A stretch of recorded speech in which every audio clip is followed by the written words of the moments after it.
Right, it's start time, so I'm going to kick us off.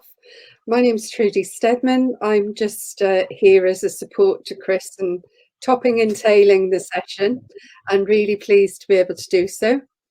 Fabulous workshop ahead for you, managing performance in the new workplace. Because despite the sort of fairly significant turbulence and disruption that coronavirus has caused in our industry, it has also led to some really positive changes in flexible working.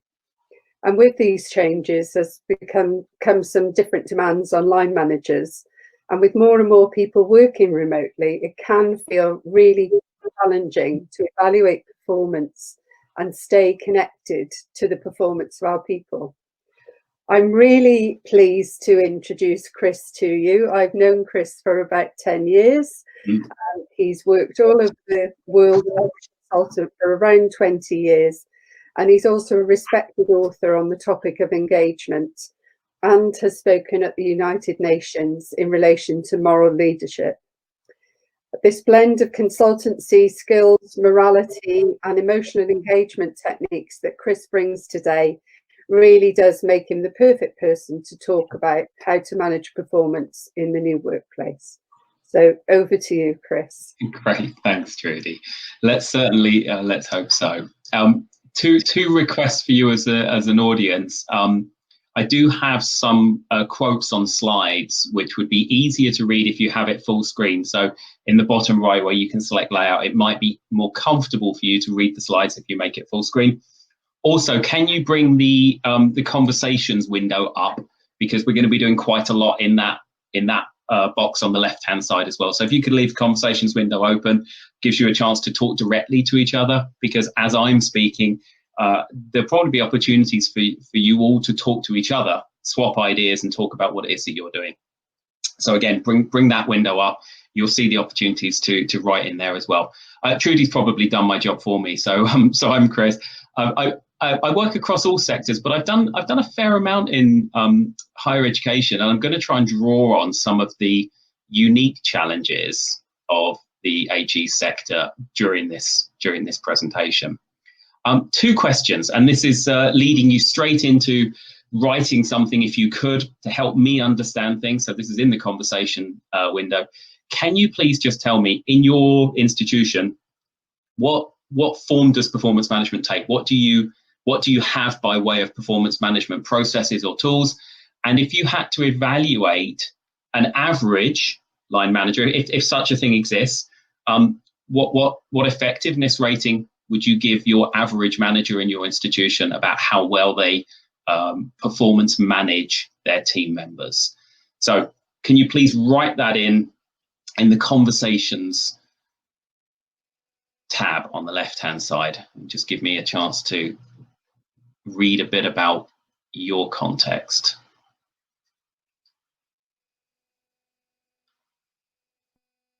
Good, thanks, Kate. Good. Okay, so yeah, we have PDRs, we have annual reviews, of course, very good. I'm also going to try and do some mental mathematics. So far, you're making my life fairly easy. It's averaging a 5, basically. Yeah, appraisal, probationary policies, one-to-ones, good. Good. I think the average is still hovering at 5. So again, by the way, Julie's written, it boils down to the annual review, and I sort of like that idea of there's probably loads of stuff we've got available, but basically what people end up using is we do an annual review with people, and I suspect we're going to really talk about how ineffective that approach can be if we're not careful. So, okay, we've got some good consistency there. We're rarely topping 5 out of 10 in terms of effectiveness. So, can I start with something that I hope is not controversial?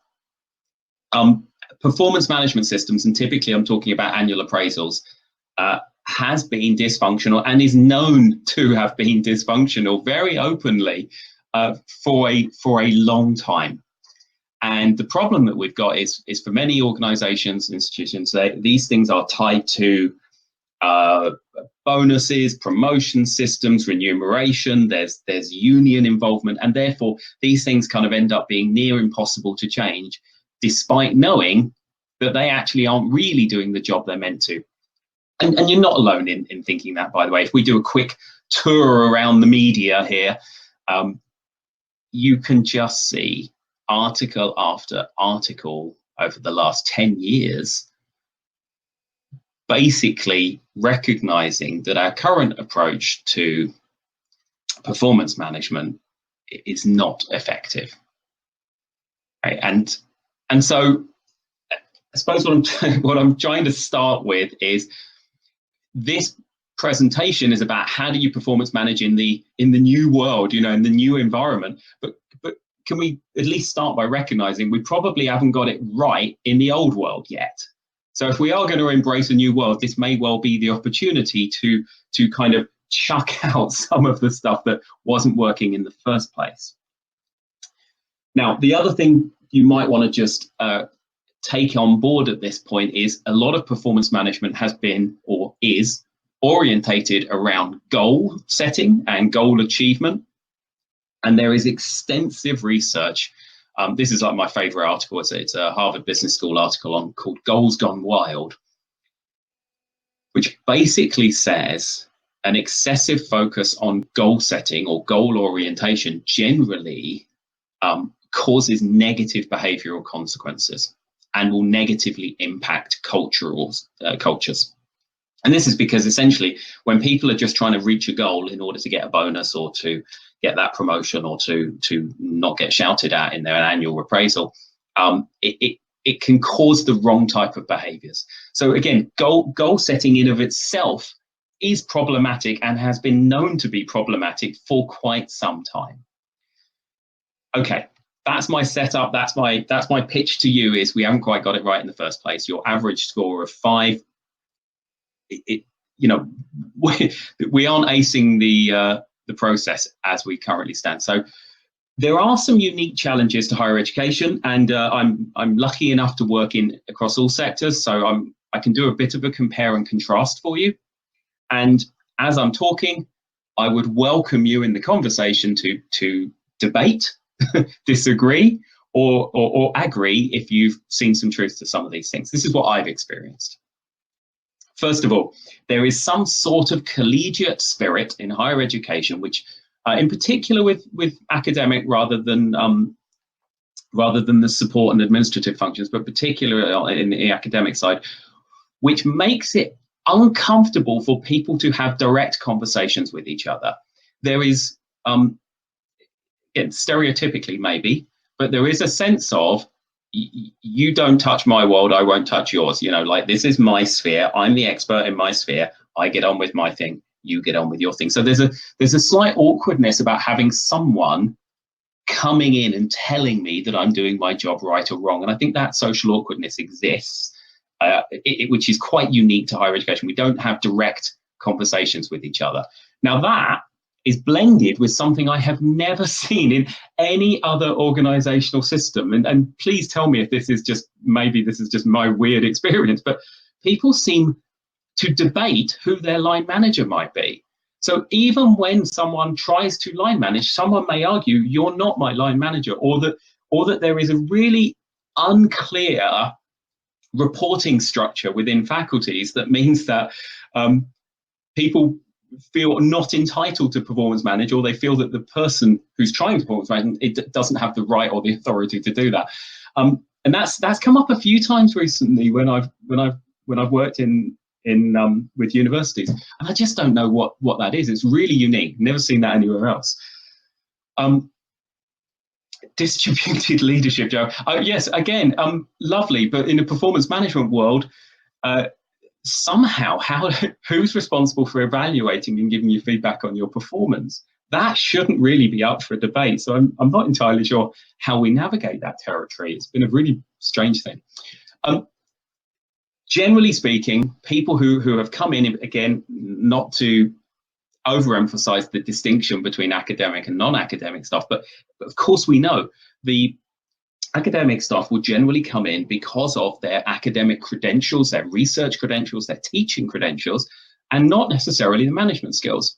And as a result, not only are they perhaps not developed and trained enough in the managerial side, but quite frankly, they may not be interested in that side of their role. They may well have been, what's the word, like encumbered with it as they've got more and more senior within a faculty, not that they were kind of looking forward to having a team to manage. In fact, it may well be, in their mind, a distraction from the thing that they feel they are paid to do. So then we've got an inconsistent attitude towards their leadership responsibilities.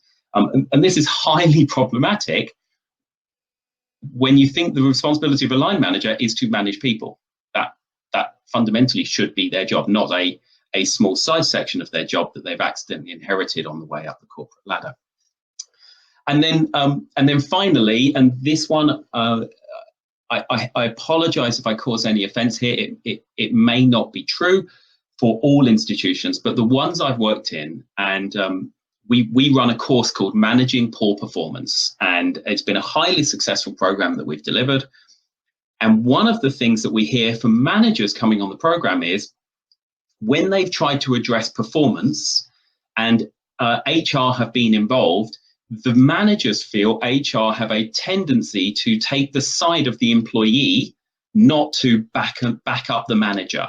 Now, whether that's true or not, I'm not sure. My belief is I'm sure HR tries its hardest to be fair and equal. But the belief by managers that they are not supported by HR to challenge and to push poor performance has led to managers backing away from it and not pushing that as agenda. Thank you, Julie. And the distinction between sort of academic and non-academic stuff, I'm not entirely sure. It's just there's some sort of quirky caricature bits that sometimes happen in the academic side, but I think the whole system of educations and faculties has within it certain characteristics that are fairly unique in itself. So again, please carry on this debate. Maybe comment on your view around HR's role in supporting managers or how people feel. It is a critical issue that managers feel if they push and challenge someone, HR is going to support them in that process. Now, is there a reason we should do this? Like, in other words, is there actually a benefit to pushing the agenda of performance management or line management behavior? And if you haven't seen this article, this is well worth reading. It's called Herding Cats. It's about management in higher education. And essentially, this research paper found that there is a statistically significant correlation between better management practice and better performance in both research and teaching. And what it indicated is essentially department performance is affected by managerial performance and managerial competence. Now, I'm going to quote quite a few papers, the Harvard Business one, Goals Gone Wild, this one, the Herding Cats. I'm happy to share those with anyone. If you send me an email afterwards, I've got it on my final slide, is if you want any of the references or any of the PDFs, please email me afterwards and I can send it to you so that you can dig into. Good. Nicholas is pointing out the idea of we get promoted based on our ability to do our job, not our ability to line manage. And it is true that in other sectors, it's increasingly common to have a dual career ladder, one side of the ladder where you gain line management responsibility, and other ones where you become more and more senior as a technical specialist, but you end up not gaining people. So I think it's called something like a parallel career ladder, but a lot of the petrochemical companies I've worked with have got that as standard. And the key is they need to feel equal. I need to be as equal as a senior person as I am with someone, with a team of 50 in order for that process to work. So what are the challenges that we're now encountering in this new remote world? In a world where essentially now the workforce may not be co-located with their line manager or may not bump into each other in the corridors. And of course, the first and the most obvious one is the face-to-face time disappears. And that means not only do we not have the informal interactions, but we don't necessarily get to watch or supervise or kind of be a part of that person's working life. The the access to information, and that's both formal information of what people are doing and informal stuff, which is the bumping into people in the corridors, that's a little bit more challenging. So how does a manager now sat in their home office, for example, what information can they get on a member of their team? What's available? How do they get it? How do they find out what that person's doing? Or do they just look at the diary and kind of see, do they look busy or not busy? One of the features that's coming out right now is when teams are now working remotely, one of the things that's lost is that intuitive sense of what my colleagues are doing and what other people in the team are doing. So what we're finding is there's a growing kind of, well, either isolation or suspicion. I don't quite know what you're doing. I used to, because we used to be in the office and we'd talk, but now I don't really know what you do every day. And so it's kind of causing people to feel a bit disconnected. And if a manager is getting pushed by their institution to perform, and the department needs to hit its targets, and right now students are perhaps unsettled, we need to do a better job, the tendency might be for a manager to double down on micromanagement. Because quite honestly, I don't know what you're doing, so I'm going to check up on you. I'm going to try and monitor you closely so that I can be reassured that you're doing your job. And of course, that's going to land very negatively in terms of your culture. The other thing is technology itself we're generally not very competent yet at communicating using technology. So despite the fact that we're doing loads of online meetings, the quality of online meetings and the quality of conversation that happens online is actually pretty poor still. I hope we get better and better, but honestly, this isn't something where we've kind of hit the ground running in terms of communicating and connecting with people virtually. We are really in a steep learning curve about doing that well. And the last point really is the misinterpretation of silences. So again, because we're not co-located, because I don't know what you're doing, if I haven't heard from you for 2 days, how do I know what you're doing? And for a lot of managers, if they've got that slightly cynical mindset, they might be thinking, are they really doing any work? How do I know? And so again, that sort of suspicion that kind of comes up because we don't have regular day-to-day contact with people. So keep it going in the chat. I'm really pleased. Thank you, Trudy.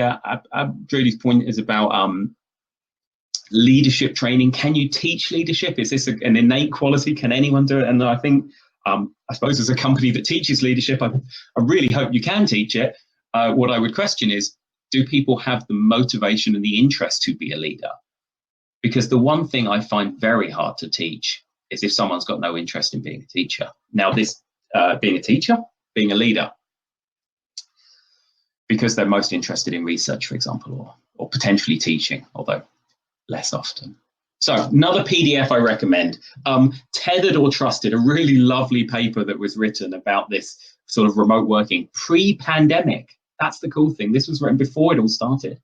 And what they're arguing is the problem with like remote working is people are working at all different times of the day.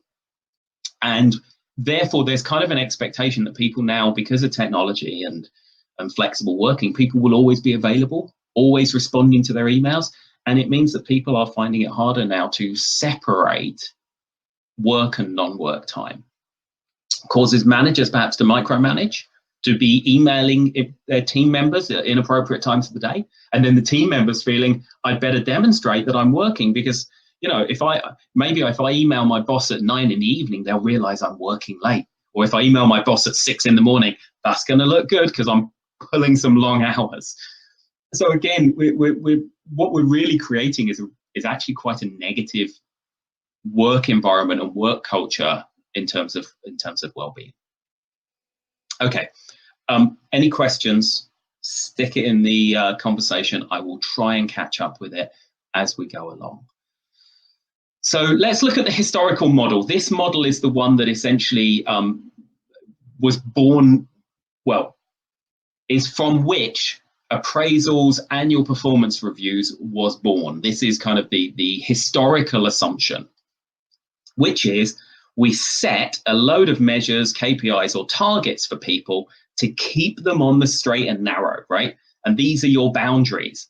And then we know it's not enough to just threaten people. We've got to incentivize them. So we're going to stick some bonuses and some rewards at the end of the journey, and that's going to keep you moving in the right direction, right? You know, if you get some good feedback scores from your students, and if you hit these targets and these targets, you do okay.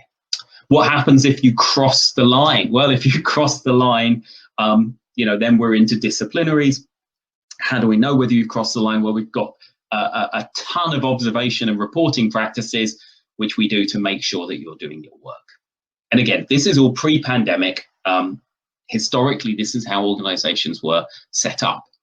Now, I guess over the last 10 years or more, we've sort of seen a shift in that, kind of led by the Gen Y, you know, millennial type movement towards slightly different working practices. And what we're starting to see is kind of a, let's call it an opening up of that boundary. So in other words, the tendency to give our team members much more space.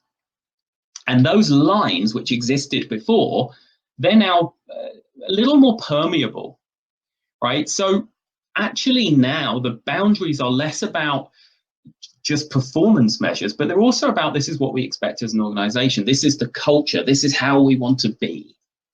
And then what's motivating people in the right direction is the growth, the purpose, enjoyment. This is Dan Pink's work around drive and, you know, the purpose, motive, and things like that.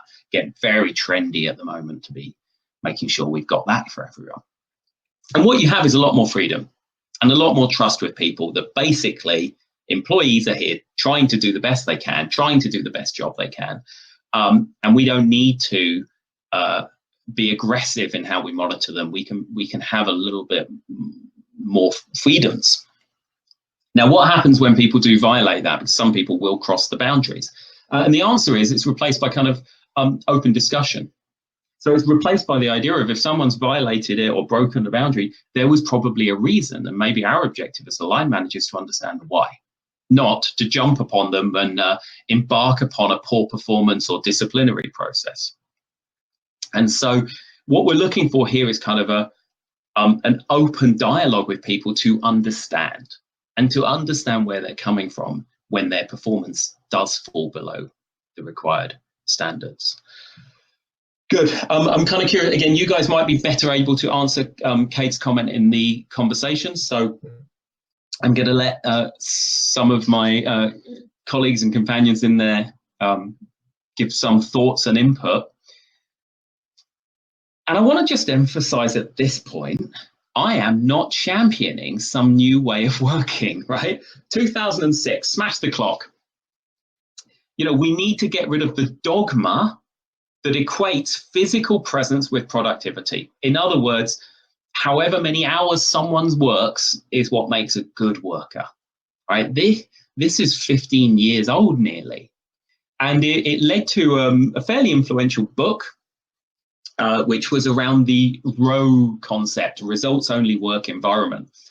And essentially this book, which was 2008, has led to a movement. Very few companies have really managed to make this work, because it is quite a tricky concept to institutionalize. However, the philosophy of it is not that hard to understand. It's what's written in the turquoise in the middle. You know, trust or mistrust, or the hours someone's working. I mean, basically, if you're saying, well, how do I manage my workforce? How do I check? How do I performance manage and know whether they're doing the job? Well, the only question you need to ask is, are they delivering what's expected of them? And therefore, like, the only question for a line manager is, do I have a reason to feel this person isn't performing? Are they delivering what's required by the organization?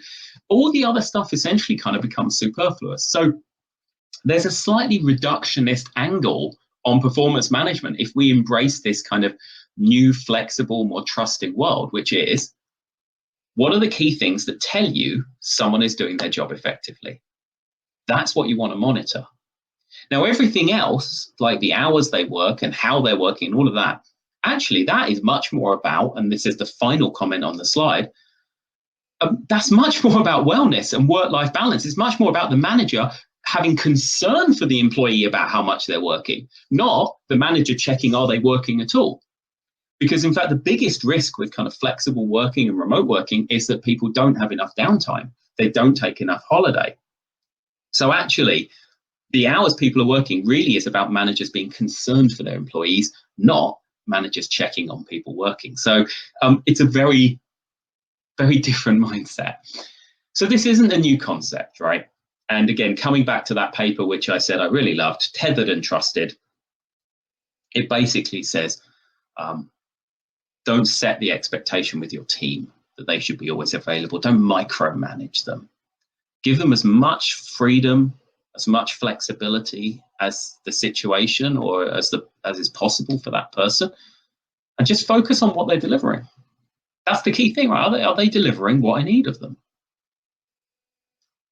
So, again, the middle part of my argument, therefore, is this is not a new concept, right? This problem has been around. This has been discussed now for plenty of years.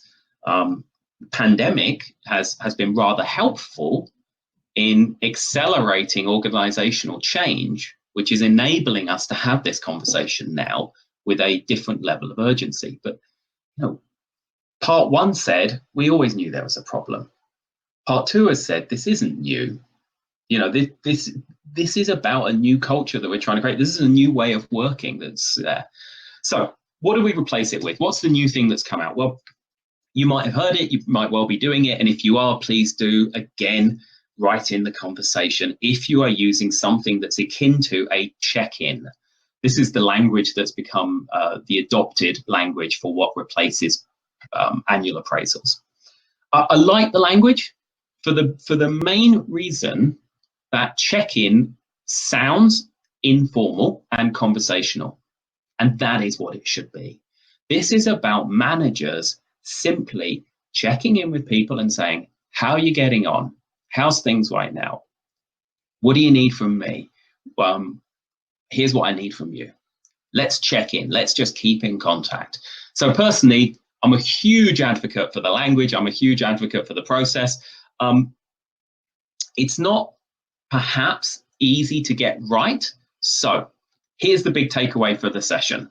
A simple structure for managers to use to check in.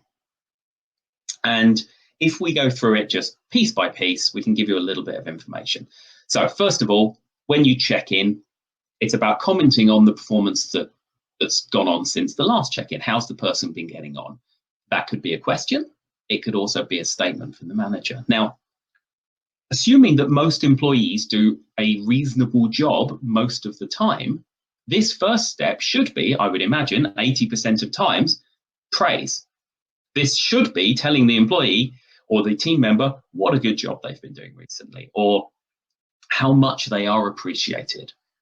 Unfortunately, for some reason, every time I run this damn course and do this model, people always assume that the first step is comment on recent performance. In other words, critique their performance. You should have done this, and why didn't you do that? And it's like, it drives me crazy that we can't recognize that we can comment positively on people's performance a lot of the time. In fact, the more you do that, the more credit there is in the bank for the one or two times you have to call something out. So we comment on performance. And then as a leader, we're trying to create a culture where leaders are coaches, right? I would lay money on your organization trying to develop a leadership style that's essentially a coaching style of leadership. If we're doing that, coaching someone is not correcting poor performance. If you take the sporting world, the coach is there for this person to be as good as they can possibly be.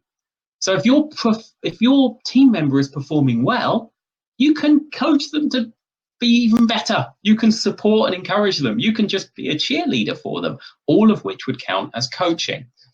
Why on earth we feel that coaching is this remedial practice when someone is in an underperforming state, I have no idea. That's a quirk of the business world that is somehow not translated anywhere in the sports world when we talk about coaching. So we comment on performance, largely that's positive. However, if in a poor performance scenario, it would perhaps be a negative thing. We provide some coaching. That could be encouragement, could be asking questions. could be trying to correct something. You then do a few things to orientate. That is, you review with the person where they believe their priorities are. So as the line manager, I'm checking, what are your priorities right now? What are you focusing on? What are you putting above something else? And then you chat, and again, you agree the current priorities. I wrote in the main conference dialogue that the first presentation this morning by Nick on the state of the sector and things was very VUCA. And the VUCA acronym gets thrown around all the time now, but priorities are changing as a result. And therefore, we as the line manager need to be checking in, making sure people are putting the right things first. We may then, as the line manager, have access to information that person doesn't have. So we might need to tell them some stuff. That would be a very useful thing. So let me give you an update on what's going on. Maybe connect them with the other team members. Let me tell you what the rest of the team are doing. So again, we're providing some social oil and interaction here. And then finally, again, maybe in a sentence or two, you just agree what's going on until you next check in. Right, so this is the check-in process. Again, please write in if you have any questions about this. There's two additional things that we need to say. You can't just leap into a check-in culture overnight. You can't just suddenly go, right now I'm going to start checking in, because this is new, it's different. So a line manager does need to start the check-in relationship with the employee by setting some sort of rules of engagement. You know, what do I expect of you as your line manager, and what do you expect of me as your line manager? And how shall we work together? How often do you want me to contact you? When do you want us to check in with each other? And let's agree some of the key priorities for the next period of time, whatever you work on, academic term, academic calendar, academic year, whatever it is that you want to focus on. The other thing is, it should not discount the social chat, the interaction, the relationship building. You know, again, you don't want just managers checking in and going, oh, okay, step one, perform. Hey, you're doing really well this year. Oh, good. Okay, what do I want to focus on? Oh, let me talk about priorities. Great, thank you. Talk to you again in a week's time. Job done. You know, the check-in should be conversational. It should be rapport-based, relationship-based. So the structure for the check-in is this. Ideally, line managers would check in with their team quite regularly. Every week, every 2 weeks, something like that. Every month, I would say, would be not frequently enough. Right? The point of the check-in is short, regular conversations. So here's a best practice, and this is when we teach this in a training course, I always put this slide up, and I say, here's the best practice for checking in, and I get this this comment every time, and the comment is, where am I going to find the time to do this? I mean, the annual appraisal was hard enough, trying to dedicate whatever it is, an hour a year to each employee. God, that's a time and a half that is. Oh, I have to dedicate time my calendar. Now you're saying I need to check in with people every week, every 2 weeks. Where am I going to find that? You should see my, I don't know, my lecture schedule right now. And Deloitte answered this better than I ever could. Deloitte were the company that championed the check-in process. So they've had a bit of a head start on the rest of us for it. And Deloitte have said the following. If you're a line manager, the check-in is your job. That is what you're, essentially, that is what we are paying you to do. Checking in with the team is the role of the team leader. Now, at this point, I believe this, I champion it, I say it in my courses, and now I find myself talking specifically in an AG context. Might need you to have a little chat, side conversation about this, because I don't know whether people in a university context would say, if I line manage people, my job is to line manage them. I feel like a lot of times people see that as a additional responsibility that they accumulated, which is not their main focus. And therefore, I don't know whether this argument really stands.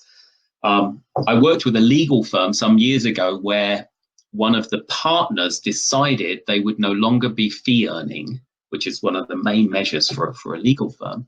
Instead, they would purely coach and manage their team to deliver the workload, and they themselves would simply be a dedicated resource for their team.